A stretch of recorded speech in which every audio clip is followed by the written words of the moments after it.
Hey, yo, where do you think you're going? You got a lot of nerve, don't you, baby? Rap ain't even it no more, guys. I don't feel nothing. You can't get emotional. Rap ain't even real. If you want a good cry, go ahead and listen to Bob Dylan. You can't just up and leave us all high and dry like this, man.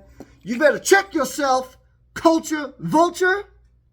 Son, you just made the worst mistake of your life. Who's next?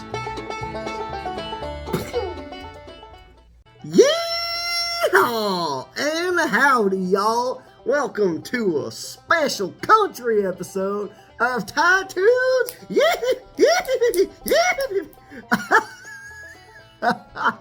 Okay, I'm probably going to need to cut that part. By the way, this is Dana's hat. I do not wear cowboy hats. But we are here to discuss Post Malone's new album and first country album, F1 Trillion, which dropped last Friday, the 16th of August. We are blowing through this year. It's actually kind of crazy. Now, I will admit that I'm definitely not a Posty fan.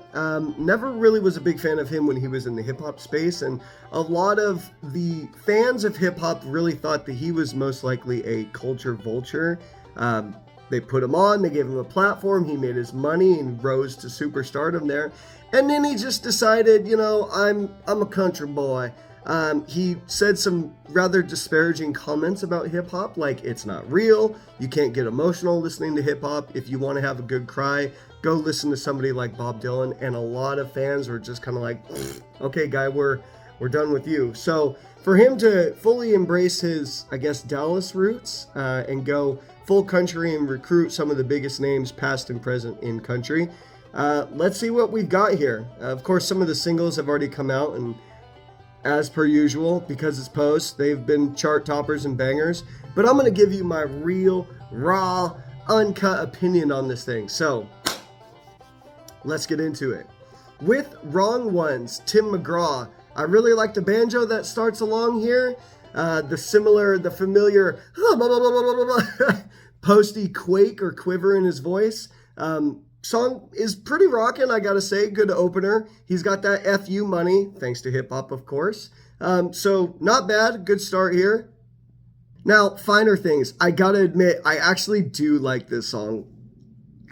I got a F1 trillion limousine. Bam, bam, bam, bam, bam, bam, bam, bam, bam, bam, bam. I really like the fiddle. It's a staple of country music, of course. I will say that Hank Williams Jr. washes him. And for the most part, a lot of the country stars that he has features on throughout the album definitely take over. Of course, they've got the history. They've got the cadence and the drawl and everything, and maybe that'll come with the more that Posty stays in this genre. But you never know, country fans. He might dip off and go to electronic music or opera music or something. Who knows? But as a whole, I do enjoy this song, and I can't believe I'm saying that.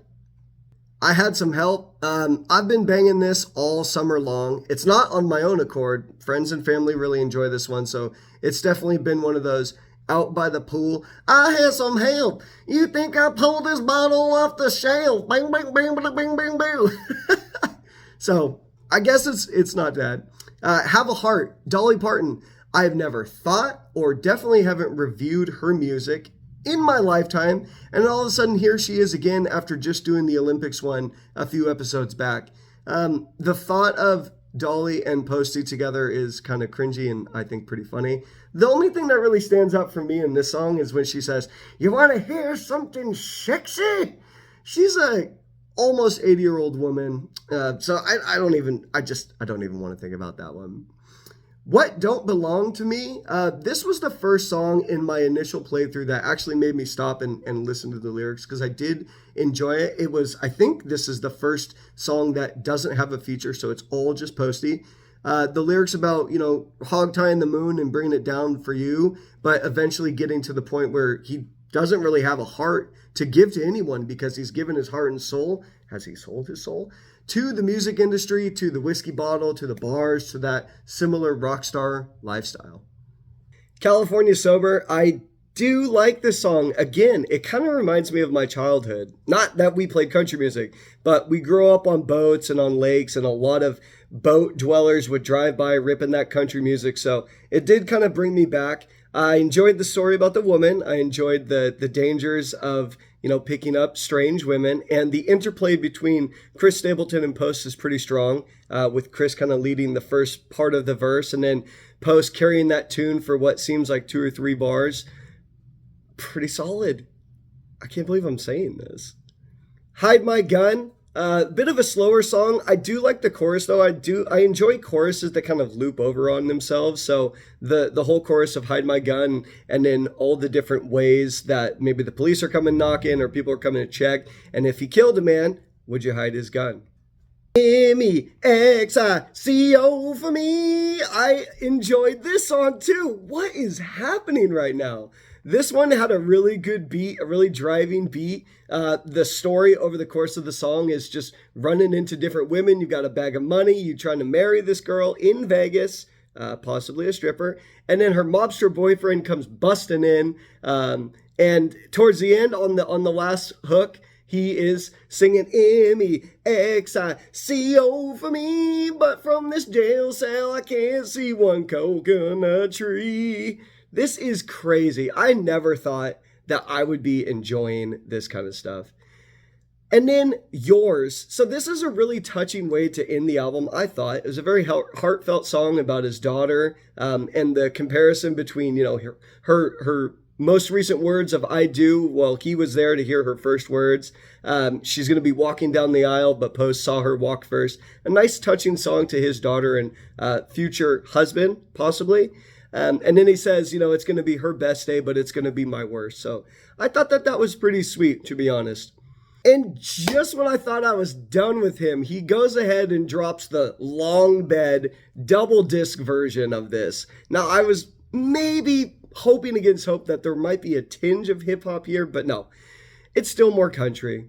The only songs that really stuck out to me on the second album are Who Needs You and I Killed a Man.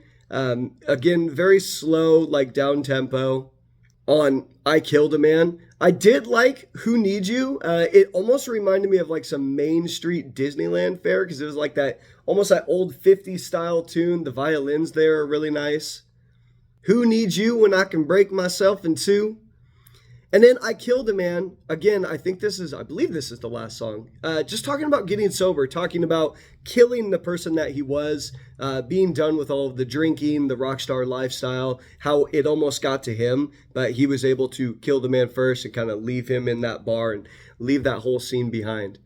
So, YeeeHaw! I can't believe I made it through this. I made it through it fairly quickly from the looks of things. And to be honest, I didn't hate it as much as I thought I was going to, which is pretty crazy. Because you guys know me, I'm a stringent hip-hop fan, and I had to dig this costume out of the closet, and it's almost just in time for Halloween, so that was fun.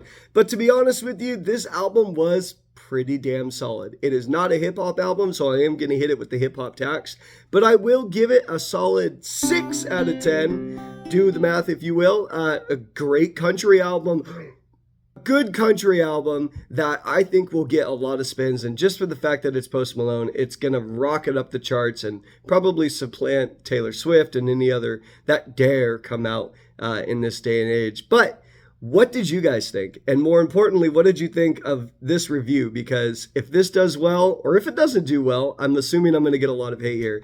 But if it does or doesn't do well, I do want to know what you guys think, if I should review other albums outside of my comfort zone, my favorite genre. Don't forget to like and subscribe. Share this with a friend. Let me know how we're doing. If you guys want to hear more in-depth analysis or less, or you don't want to hear it from me at all, I look forward to the feedback, and I've been really enjoying this, and I hope that you guys have too. We'll see you on the next Tattoos.